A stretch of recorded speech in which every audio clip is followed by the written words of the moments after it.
নতুন এটা ভিডিঅ'লৈ আপোনালোক সকলোকে স্বাগতম জনাইছোঁ। আশা কৰিছোঁ নিশ্চয় আপোনালোক সকলো ভালে আছে। ভালে থাকক, ভালে থকাটো কামনা কৰোঁ।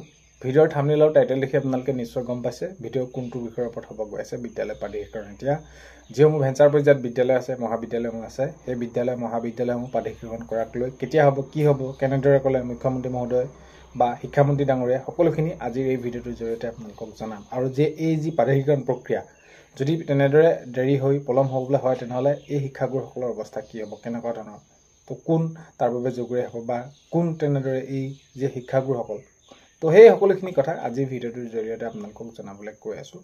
ভিডিঅ'টো বহুত বেছি দীঘলীয়া নহয়, শেষলৈকে চাব বুলি আশা কৰিলোঁ। শেষত আপোনালোকৰ মতামত কমেণ্টৰ জৰিয়তে জনাব, হয়নে নহয় যুক্তিসংগত, হয়নে নহয় কথাখিনি। তো এইখিনিতে আপোনালোকক এটা অনুৰোধ কৰিম, নতুনকৈ যদি আহিছে আপোনালোকে চেনেলটো ছাবস্ক্ৰাইব কৰি ৰাখিব, যাতে নতুন এটা ভিডিঅ' দিয়াৰ লগে লগে আপোনালোকে আগতীয়াকৈ চাবলৈ পায়।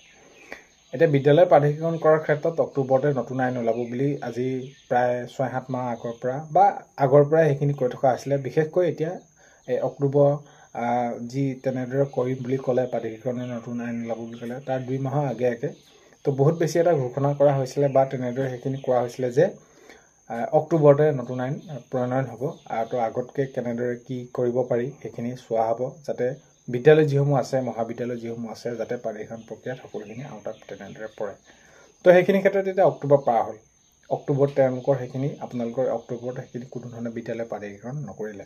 বিদ্যালয় প্ৰাধিকৰণ মানে পদবিলাক প্ৰাধিকৰণৰ ক্ষেত্ৰত সেইখিনি কৈছোঁ। এতিয়া আহিলে নৱেম্বৰত, এইখিনি এতিয়া মাননীয় মুখ্যমন্ত্ৰী মহোদয়েও জনাইছে, শিক্ষামন্ত্ৰী ডাঙৰীয়াই জনাইছে, যিহেতু নৱেম্বৰত এতিয়া অধিৱেশন অনুষ্ঠিত হ'বলৈ গৈ আছে, তাতে আপোনালোকৰ নতুন আইন ওলাব বুলি কৈছে। তেতিয়া ঠিক আছে, অক্টোবৰত ওলাব বুলি নক'লে সেইখিনি নহ'ল আপোনালোকৰ। এতিয়া নৱেম্বৰতো অধিৱেশন অনুষ্ঠিত হ'ব বাৰু, তাত ওলালে ভাল। সকলোখিনি তেনেদৰে যেনেদৰে নতুন আইন ওলাব বা কোনসমূহ বিদ্যালয় মহাবিদ্যালয়সমূহ সাঙুৰি লোৱা হ'ব, সকলোখিনি কথা তো হ'লেতো ভালেই, বহুতখিনি ভাল হ'ব আৰু হ'ব লাগে। হ'ব এই কাৰণে লাগে যাতে এতিয়া অক্টোবৰতে হ'ব বুলি কৈছিলে, অক্টোবৰত হোৱা হেঁতেনো বহুত বেছি ভাল আছিলে। কাৰণ কেলৈ, যিমানেই কাৰ্যকৰী দিশে আগবাঢ়িব কামবিলাক, তো বিদ্যালয় প্ৰাধিকৰণ কৰাৰ কাৰণে নতুন আইন ওলাব, তাৰপৰা সেইখিনি তেওঁলোকৰ বাবে নটিচ পঠাব, অৰ্ডাৰ কপি ওলাব, কেনেদৰে কোনসমূহ বিদ্যালয় কৰিব পাৰি। তো যিমানেই কামবিলাক সোনকালে হৈ যাব, তেতিয়া সেই কাৰ্যকৰী দিশে আগবাঢ়িব, তেতিয়া সেই শিক্ষাগুৰুসকলৰ বাবে ভাল হ'ব। এতিয়া যিহেতু নৱেম্বৰত ওলাব, নৱেম্বৰৰ পৰা আকৌ সেইখিনি নতুন বছৰ আহিব, তাৰপৰা নিৰ্বাচন আহিব, ঠিক তেনেদৰে এইখিনি কামবিলাক যদি পিছলৈ গৈ থাকে, তেতিয়া শিক্ষকসকলৰ এনে অৱস্থা হ'ব। কাৰণ কেলৈ, কোনোবা ধৰি লওক 2 মাহ আছে অৱসৰ গ্ৰহণ কৰিবলৈ, কোনোবা আছে 1 বছৰ আছে, কোনোবা 6 মাহ আছে, কোনোবা 2 বছৰ আছে। তো কাৰ্যকৰী দিশে যদি বহুত বেছি পলম হৈ গৈ থাকে, তেতিয়া সেই শিক্ষাগুৰুসকলৰ অৱস্থাটো কি হ'ব?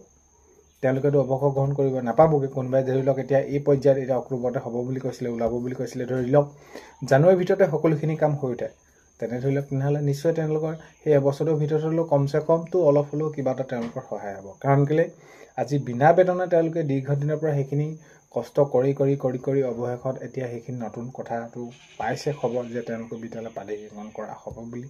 তো কাৰ্যকৰী হ'ব লাগে সোনকালে। কাৰণ কেলৈ, ইয়াৰ উদাহৰণস্বৰূপে যদি আমি চাওঁ, তেনেহ'লে মাজতে সেইসকল টিউটৰসকলৰ কি অৱস্থা আজি, তো তেওঁলোকে নিজেই সেইখিনি প্ৰতিবাদ কৰি আছে। তেওঁলোকৰ সেইখিনি টিউটৰৰ পৰা তেনেদৰে তেওঁলোকক সেইখিনি ভালকৈ মৰ্যাদা দিব লাগে। তেওঁলোকে দৰমহাৰ ক্ষেত্ৰত কিমানখিনি কেনেদৰে পায়। আৰু ইয়াৰ আগতে যদি আমি চাওঁ, 2013 চনৰ শিক্ষাগুৰুসকলৰ অৱস্থা কিটো, কোনোবাই 2 মাহ, কোনোবাই 1 মাহ, 4 মাহ, 5 মাহ, 6 মাহ, তো সেই পৰ্যায়টোতো কিমানখিনি পলম হ'লতো আমি বিশেষ বহলাই কৰাৰ প্ৰয়োজন নাই। তো তেতিয়াও সেইখিনি প্ৰথমতে এপ্ৰিলৰ পৰা হ'ব বুলি কোৱা হৈছিলে, তাৰপৰা আকৌ জানুৱাৰী 2013 জানুৱাৰীৰ পৰা সেইখিনি কৰিলে। তেতিয়া কিছুমান এনে শিক্ষাগুৰু আছিলে, কোনোবাই 1 মাহ 2 মাহৰ পৰাই অৱসৰ গ্ৰহণ কৰিলে, কিন্তু যদি সেই এপ্ৰিলৰ পৰা ধৰিলেন, কোনোবাই 8 মাহ 7 মাহ পালে। তো কথাবোৰ ঠিক তেনেকুৱা ধৰণৰ, কাৰ্যকৰী দিশে সোনকালে আগবাঢ়িব লাগে, যিমান যি হ'লেও নহ'লেও। এতিয়া অক্টোবৰত নহ'ল, এতিয়া নৱেম্বৰত হ'ব বুলি কৈছে শিক্ষামন্ত্ৰী ডাঙৰীয়াই সেইখিনি জনাইছে, আৰু মাননীয় মুখ্যমন্ত্ৰী ডাঙৰীয়াও সেইখিনি জনাইছে যে সকলোখিনি সিদ্ধান্ত গ্ৰহণ কৰিব, কি আইন আনে, কেনেদৰে আনে, কোনসমূহ বিদ্যালয়ৰ পৰা সেইখিনি পিছতে গম পোৱা যাব। কথাটো হ'ল কি, এতিয়া যিহেতু প্ৰাধিকৰণৰ খবৰখিনিৰ ক্ষেত্ৰত এতিয়া আপোনালোকে বহুতে জানিব বিচাৰিছিলে বা কি হ'ব নহ'ব, যে আপোনালোকৰ খবৰটো হৈছে নৱেম্বৰতে হ'ব বুলি কৈছে। হ'ব বুলিতো বহুত দিনৰ আগৰ পৰাই কৈ আছে তেনেদৰে, কিন্তু কথাটো হ'ল কি, এই শিক্ষাগুৰুসকলৰ মুখলৈ চায়, তো মানৱতাৰ খাতিৰত তো এইখিনি সকলোখিনি কাম সোনকালে যদি কৰি দিয়ে বহুত বেছি ভাল হ'ব। কাৰণ কেলৈ, বিনা বেতনে ইমান দিন দীৰ্ঘদিনৰ পৰা তেওঁলোকে কৰি আহিছে, মানৱ ওপৰত গঢ়ি আহিছে, তো শেষ পৰ্যায়ত যদি অলপ হ'লেও তেওঁলোকে কিবা এটা সকাহ পায়, তেনেহ'লে নিশ্চয় ভাল হ'ব। তো দেখা যাওক কি কেনেদৰে হয়। তো সেইখিনিয়ে কথা ক'ব লগা বহুত বেছি নাই। তো গম পালে আপোনালোকে নিশ্চয় গম পাব আৰু আগন্তুক সময়ত যদি মই খবৰসমূহ পাওঁ নিশ্চয় আপোনালোকক জনাম। এইখিনি আছিলে কথা হ'ল কি এই শিক্ষাগুৰুসকলৰ যিটো আজি সমস্যা যি সমস্যাই জৰ্জৰিত তেওঁলোকৰ ভৱিষ্যতটো যিটো অন্ধকাৰ দিশে আগবাঢ়ি গৈ আছে সেইটো অলপ পোহৰ হ'ব লাগে কথাখিনি সিমানে। তো বিভাগীয় কৰ্তৃপক্ষই শিক্ষামন্ত্ৰী ডাঙৰীয়া মাননীয় মুখ্যমন্ত্ৰী মহোদয় যিমান সোনকালে কামখিনি কৰিব সিমান সোনকালে এই শিক্ষাগুৰুসকলৰ তো জীৱনটো ভৱিষ্যতটো পোহৰৰ দিশে আগবাঢ়িব। সো এইখিনিয়ে কথা ক'ব লগা আছিলে। আগন্তুক সময়ত খবৰ পালে নিশ্চয় জনাম।